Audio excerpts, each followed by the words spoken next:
everyone, I'm Susan, the VP of Marketing, Business Development and Customer Experience of SPTEL. Thank you so much for joining us today in our Homegrown with Digital Age Leadership Sharing Session. Today, I have with me Mr. Vincent Lau, CEO of Allocate Space. He'll be sharing with us his vision about how IoT is going to help improving the efficiency in smart campuses in Singapore.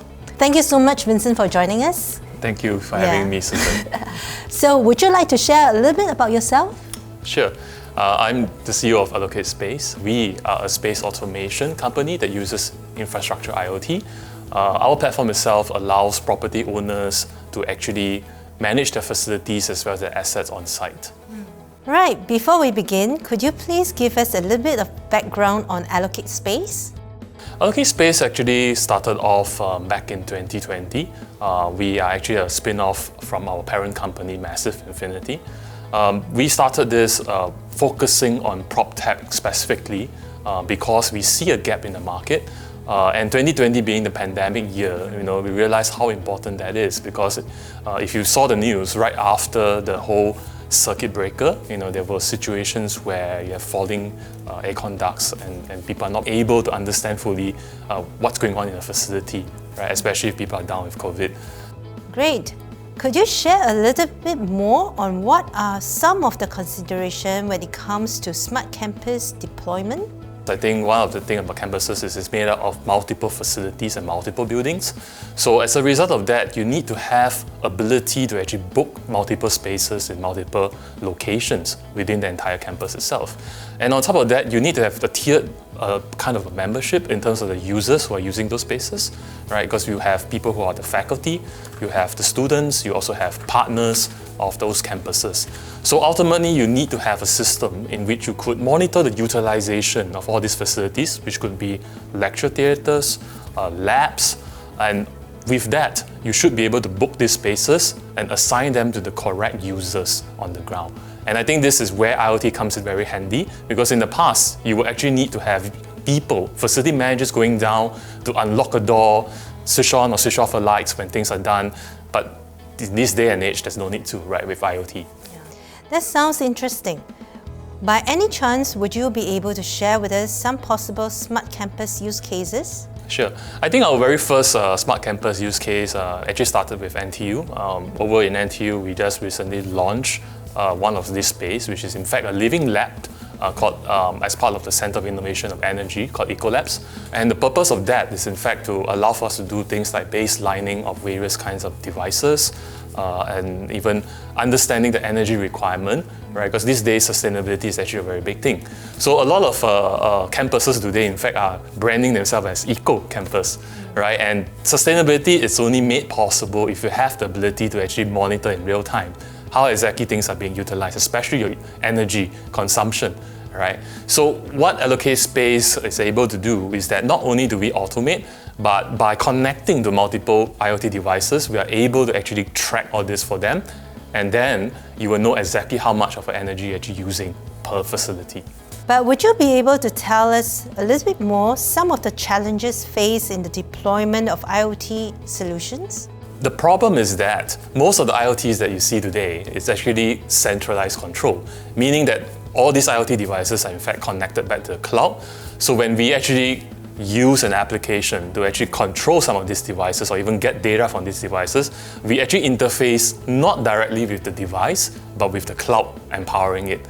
So I think moving forward, as IoT proliferate, I think one of the challenges that we will definitely face is how can we actually make use more of edge computing, right? And I think that was one of the key factors of why we decided to work with SPTEL, right? Because the ability to actually get information at the edge and process at the edge is becoming more and more important. So I give you one example.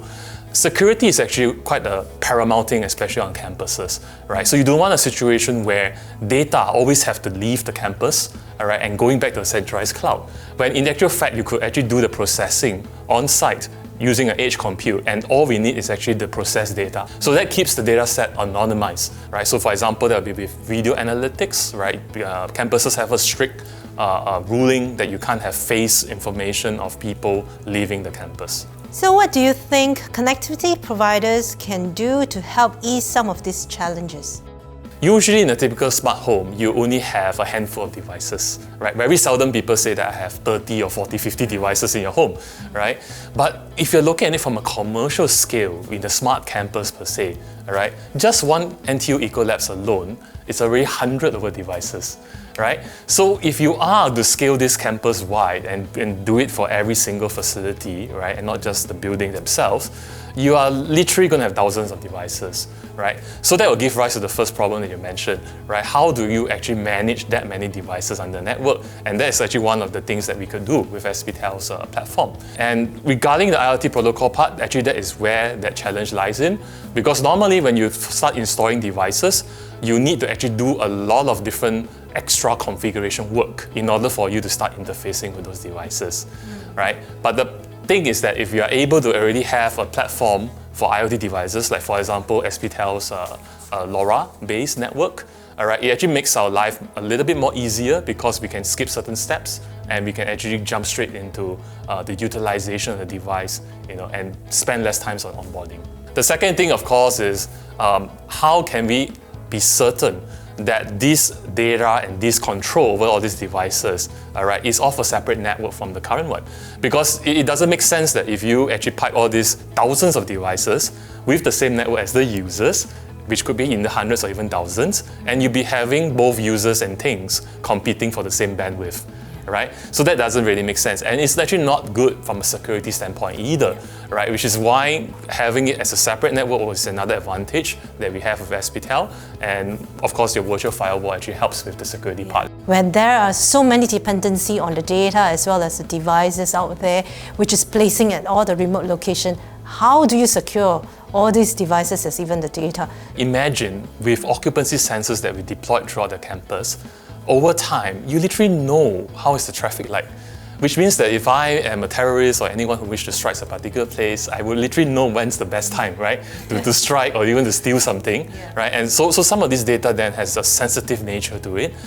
Secondly, the last thing you want is a hacker coming in and playing disco with your lights while you are having a lecture, right? So I think these are the circumstances in which people come to realize how important security is. In your view, what is the importance of IoT in terms of the various opportunities opened up by smart cities, smart nations? I think that question, again, related to the earlier questions about the fact that you're now going to have more and more devices.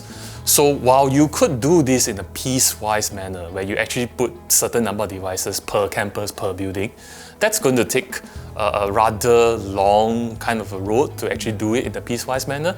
And secondly, it's like a chicken and egg, right? You can't possibly go to each building and then as and when you activate one building, you put in infrastructure to support it. But if you look at it from a top-down approach instead and say an island-wide network of LoRa gateways, then that's a different story, right? Because you could then look at it from a smart nation, smart city initiative rather than at the piecewise solutioning manner.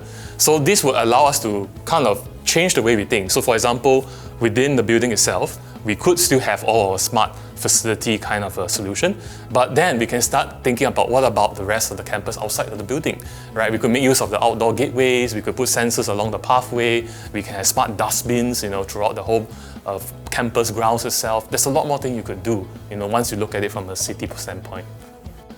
Any words of wisdom to impart to those looking to start their own IoT journey? Before you even start, think about the outcome that you want to achieve and not so much about what device you want to put. Oftentimes people do it the other way around, which actually doesn't give them the correct outcome.